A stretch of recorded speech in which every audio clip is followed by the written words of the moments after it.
नमस्कार दोस्तों। आज के वीडियो में मैंने जो टॉपिक चूज किया है वो है मैरिटल प्रॉब्लम से जुड़े हुए इश्यूज को लेकर के। यहाँ पे जिस कपल के बारे में मैं बात करने जा रहा हूँ, इनकी लव मैरिज हुई। लव मैरिज से पहले 5-6 सालों का इनका कोर्टशिप पीरियड रहा। इतने लंबे टाइम से एक दूसरे को ये डेट करते रहे। इस बात की खबर दोनों के घर वालों को भी थी, तो ये ऑफिशियल डेटिंग इनके बीच में चल रही थी। इतने लंबे टाइम के अंदर में लड़का और लड़की एक दूसरे की कमियों को, खूबियों को अच्छे से जान जाते हैं। उसमें कोई हैरानी या कोई सरप्राइज एलिमेंट नहीं रहता। तो यानी कि जो शादी है वो बहुत अच्छी स्मूथ चलनी चाहिए। लेकिन यहाँ पे तो उल्टा ही काम हो गया। शादी के कुछ ही महीनों के अंदर में इन दोनों के बीच में इतने कलेश हुए कि लड़की को अपने मायके आना पड़ गया। सेपरेशन के दौरान भी इन दोनों के बीच में स्ट्रेस लेवल इस हद तक बढ़ गया कि लड़की को लॉयर से कंसल्ट करना पड़ा डिवोर्स के लिए। इसने जो है पुलिस कंप्लेंट भी फाइल करी लड़के के खिलाफ। और सबसे बड़ी बात यह कि इस पीरियड के अंदर में जो लड़की थी वो प्रेग्नेंट थी और मेडिकल कॉम्प्लिकेशन होने की वजह से उसको बच्चा अबॉर्ट भी करना पड़ा। इस सेटबैक से लड़की बहुत ज्यादा सदमे में आ गई। तो लड़की की मां ने मुझसे कंसल्टेशंस लेनी चाहिए। तो मैंने पूछा कि जब ये दोनों एक दूसरे को इतने टाइम से जानते हैं तो आज ऐसी क्या वजह बनी कि इन दोनों के बीच में तलाक लेने की नौबत आ गई।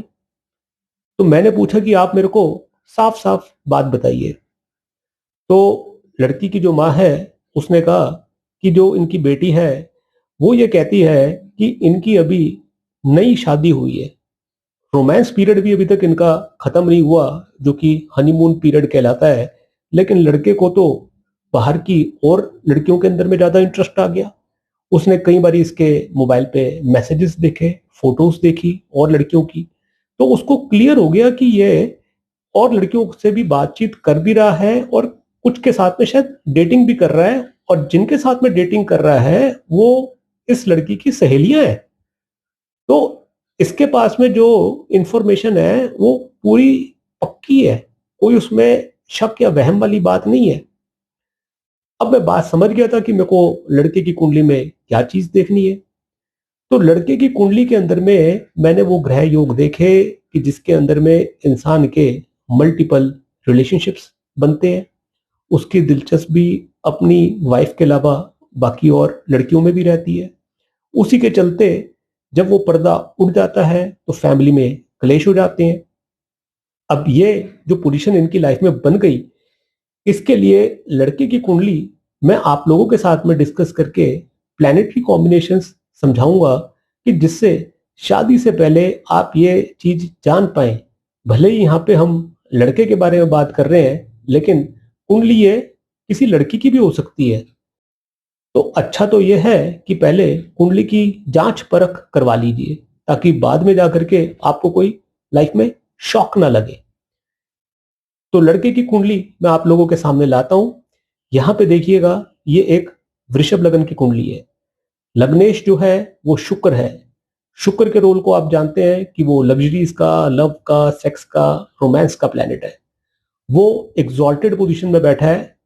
कोई भी प्लैनेट जब अपनी एग्जॉल्टेशन की पोजीशन पे होगा तो वो बहुत अच्छे फल देगा। 11th हाउस आपके काम का भाव है। यहाँ पे जो इनके राशिश बृहस्पति हैं वो 5th हाउस में बैठ करके शुक्र के साथ में म्यूचुअल दृष्टि संबंध में है। अब यहाँ पे खास बात ध्यान देने की ये है कि ये दोनों प्लैनेट्स अपनी वक्री पोजीशन पे हैं। वक्री प्लैनेट्स के बारे में मैंने अपने पिछले काफी सारी वीडियोस में आपको बताया था कि वक्री प्लैनेट अपनी क्षमता से 1.5 गुना ज्यादा फल दे सकता है। तो वो पावरफुल पोजीशन में होता है। अब बृहस्पति जो है उसकी लॉर्डशिप भी देखिएगा कि वो 8th लॉर्ड है और इसके साथ में 3rd लॉर्ड चंद्रमा शामिल है। 3rd हाउस आपके इंटरेस्ट का होता है, आपकी हॉबीज का होता है। यहाँ पे आप देखेंगे कि ये दोनों प्लैनेट्स यानी कि चंद्रमा और बृहस्पति वो 7th लॉर्ड मंगल से देखे जा रहे हैं। मंगल को आप देखिएगा कि वो बुध की राशि में, द्वि स्वभाव राशि में, मंगल जब भी बुध की राशि के अंदर में होगा, ऐसे के अंदर में इंसान को किसी भी अपोजिट सेक्स के साथ में अपनी फीलिंग्स एक्सप्रेस करने में या उनके साथ में इंटीमेट होने में कोई हिचक, कोई झिझक, किसी भी किस्म की कोई हेजिटेशन नहीं होगी। बेहिचक होकर के इंसान अपने फीलिंग्स को एक्सप्रेस भी कर लेगा और अगर मौका मिलेगा तो वो रिलेशन भी डेवलप कर लेगा। 7th हाउस में आप देखिएगा कि यहाँ पे राहु बैठे हैं जो कि अपनी डेबिलिटेटेड यानी कि नीच राशि में, और इनके भी जो नक्षत्र स्वामी हैं वो भी बुध है। बुध को आप देखिएगा कि वो 10th हाउस में शनि की राशि में है, और ये दोनों प्लैनेट्स वक्री बृहस्पति से देखे भी जा रहे हैं। तो यानी कि 5th, 8th, 9th हाउसेस और यहां बैठे प्लैनेट्स और इनके लॉर्ड्स, इनका आपस में कनेक्शन बन गया। इसके साथ में जब आपने देखा कि जो 12th लॉर्ड मंगल है उसकी भी दृष्टि 8th हाउस पे पड़ रही है। शुक्र को आपने देखा कि वो एग्जॉल्टेड पोजीशन में है और उसका भी कनेक्शन जो है 8th लॉर्ड के साथ में बना हुआ है। यहां से इस चीज की क्लैरिटी आ जाती है कि इंसान के मन में इस किस्म के रिलेशनशिप्स बनाने की इच्छा भी रहेगी और मौके मिलेंगे तो वो हो भी जाएंगे रिलेशंस, अगर उनकी दशाएं चल रही हों प्लैनेट्स की। यहां पे इनकी जो महादशा है वो चल रही है राहु की।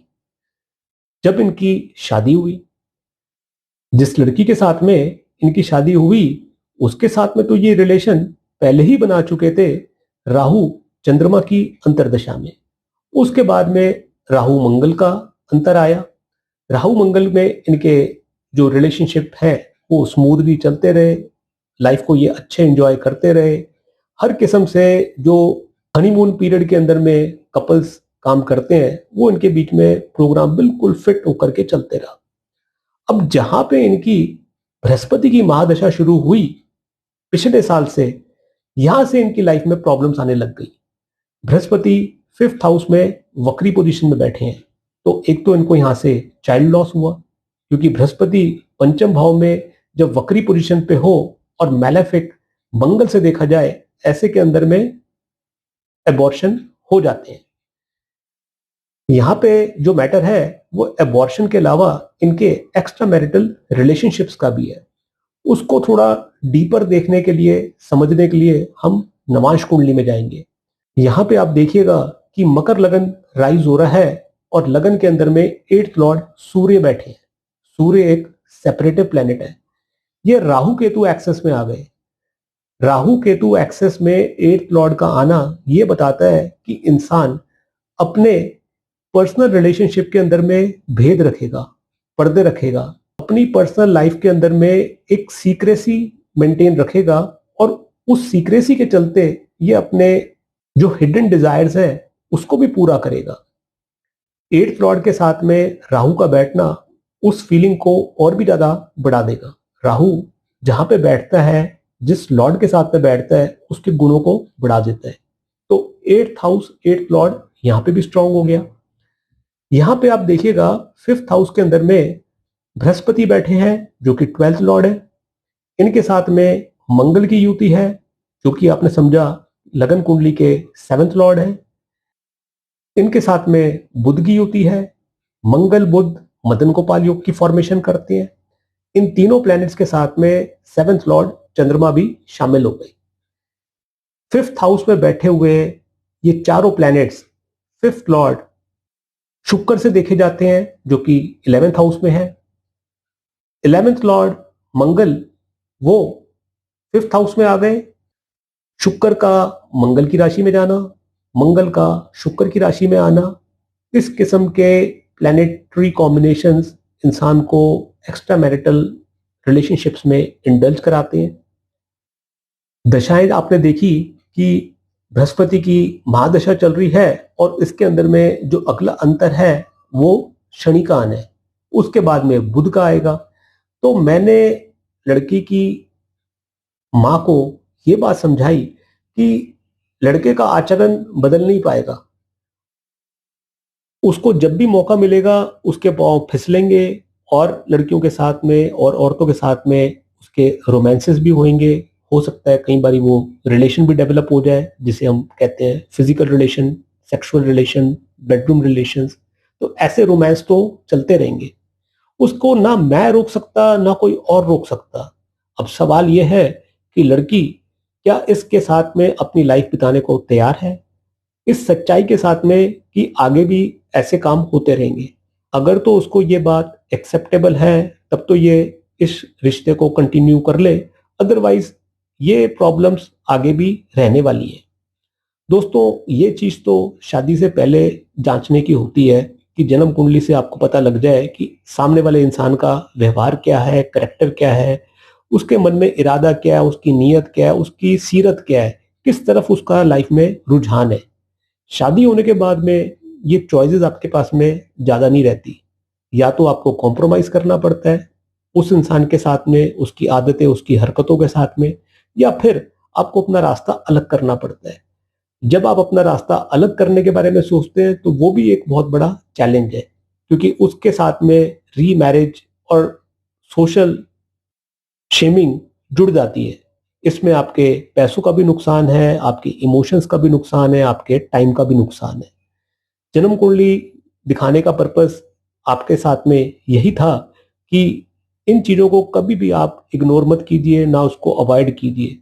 टाइम के साथ में जब कभी आपको कोई ऐसा धक्का लगता है तो वो शॉक आपके लिए बहुत ज्यादा अनबियरेबल भी हो सकता है। इस वीडियो के माध्यम से जो मैंने प्लैनेटरी कॉम्बिनेशंस आपको बताए, जो ज्योतिष प्रेमी हैं वो उसको अप्लाई करके देख सकते हैं बाकी कुंडलियों में भी। आप लोगों के इस बारे में क्या फीडबैक है वो कमेंट सेक्शन में आप लोग जरूर लिखिएगा। मुझसे जुड़े आपके कोई पर्सनल सवाल हो तो कंसल्टेशंस के लिए मैं अपने नंबर प्रोवाइड कर रहा हूँ, कभी भी बेहिचक आप मुझसे कॉन्टैक्ट कर सकते हैं। थैंक यू दोस्तों, नमस्कार।